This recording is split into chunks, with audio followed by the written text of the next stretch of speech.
Today I'm going to tell you something that sounds a little extreme, maybe even suspiciously minimalist. If you want to get better at watercolor, you should only use one brush, just one. Not a whole roll, not a small one for details and a big one for washes, one brush, period. And the bigger, the better, even for those smaller details. And before you click away or mentally argue with me, good. That reaction is exactly why this is so important, because this idea feels wrong for a reason.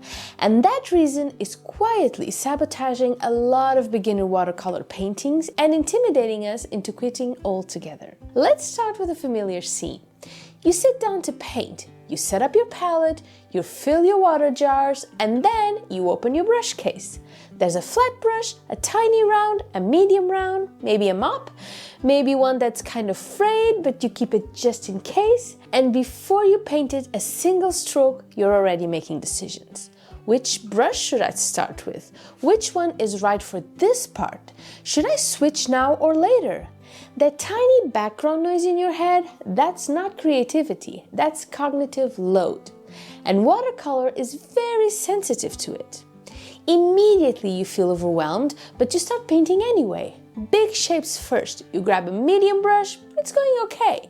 Then you reach a smaller area and think, okay, time to switch. You rinse. You swap brushes, you adjust your grip, your rhythm breaks, you paint a few details, then you need more water, switch again. By the time you're done, your painting feels disjointed. Not terrible, but not fluid either. Like it was assembled instead of painted. Most beginners think this is just part of learning, that once you're better, all these brush decisions will become second nature. And that may even be true, but what's the point if we get disheartened and give up before even getting there? What if constantly switching brushes is actually slowing your learning down? When you first start watercolor, you're not just learning how to paint, you're learning how water behaves, how pigment moves, how pressure changes a stroke, how timing affects edges. That's already a lot. Now add this on top. Every brush behaves differently. Different water capacity, different spring, different tip shape, different response to pressure. So every time you switch brushes, you're resetting the rules. Imagine learning to drive, but the steering wheel changes sensitivity every 5 minutes. That's what multiple brushes feel like to your nervous system when you're a beginner. You're never fully settling into anything. Now, let's talk about details, because that's where this really breaks down. Most people assume they need a tiny brush for tiny details. It's logical. It's also why so many watercolor details look stiff, scratchy, and overworked. Think about the last time you tried to paint something small. Maybe roof tiles, tree branches, window frames, grass. You probably leaned closer, tightened your grip, slowed way down, and used the smallest brush you own. And what happened? The brush dried out fast, the line broke halfway, the color went darker than you expected, you went back to fix it, and suddenly the detail was louder than everything else in the painting. I have had this happen to me so many times. Why are details so stressful in watercolor? It's not because they're small, it's because they're unforgiving. And the more you try to control them, the worse they'll behave. Now, imagine this instead. You're holding one brush, not tiny, not huge, just substantial. A brush that holds water, a brush with a very good tip. You paint the sky, same brush. You paint the ground, same brush. Now you get to the tree branches. Your instinct is screaming, wrong tool, but you don't switch. You load the brush carefully. You use the tip. You move your arm instead of just your fingers. You stroke per branch. And something strange happens. The line tapers naturally. The paint flows evenly. The stroke looks confident, even if it's not perfect. But let's zoom out a second. When you only use one brush, you remove an entire category of decisions. No switching, no second guessing, no pausing mid-painting to ask, is this the right brush? Your brain relaxes, and when your brain relaxes, your hand changes. Your strokes get longer, your movements get smoother. Your timing improves without you consciously even trying. That alone would be a very good enough reason. But it goes deeper. When you stick with one brush, you start learning its language. You learn exactly how much water that brush holds, how far the paint will travel, how lightly you can touch the paper and still get a stroke. You stop fighting the tool and start collaborating with it. And here's the part most people don't expect. Your details actually get better. Not because you're trying harder, but because the brush is doing more of the work. Let's paint a single leaf. With multiple brushes, you may sketch the outline with a small brush, then fill it in, then add a vein. With one brush, you press, then you lift. One shape. The tip creates the point, the belly creates the body of the leaf, the water creates subtle variation. There's your detail.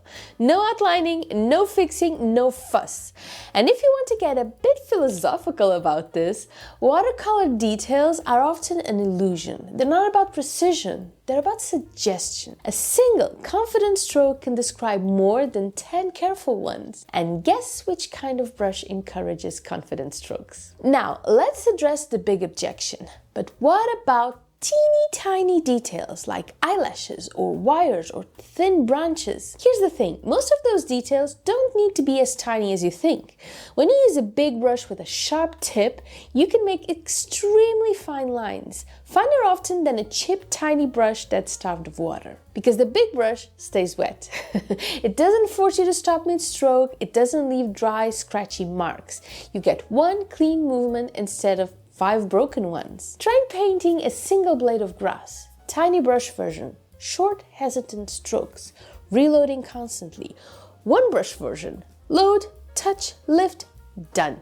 The second one looks more like grass. Not because it's better drawn, but because it's more alive. And that aliveness, that's what viewers read as skill. Also, there's the issue with style. When you use lots of brushes, your painting can start to look like a patchwork of techniques. Different edges, different line qualities, different textures. When you use one brush, everything belongs together. The strokes relate to each other. The painting has a visual accent, a personality, if you will. You're not copying a style, you're discovering your own. And that is huge, especially as a beginner. Because instead of chasing correct techniques, you are building consistency. Now, there's one more reason to use only one brush, and it's probably the most important one. It forces you to simplify. When you know you can't switch to a tiny brush to fix something later, you plan differently. You stop adding unnecessary details. You focus on the big read. And here's the paradox. When you simplify, your paintings often look more detailed because the few details you do add actually matter. They stand out, they breathe, they don't fight each other. So what is this magical one brush? I'm not going to name a specific brand or size because that's not the point. The point is this: a single, well-made round brush with a good tip can do almost everything in watercolor. Washes, shapes, lines, details, big brush, tiny details, same tool. And once you experience that, once you feel how freeing it is to stop switching, stop hesitating, stop micromanaging, you will understand why so many experienced watercolor artists do exactly this.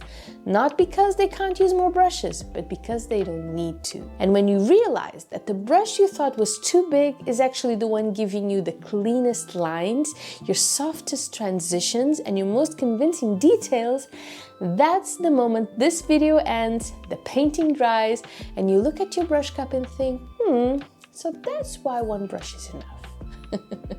You know, my whole reason for this channel is to start a conversation about watercolor, because I was tired of feeling overwhelmed by the same tutorials done by people who are trying to remember what it was like not to know as much. We're learning together, and I know sometimes I like to challenge the rules and traditions and say things that more skilled artists feel shocked by.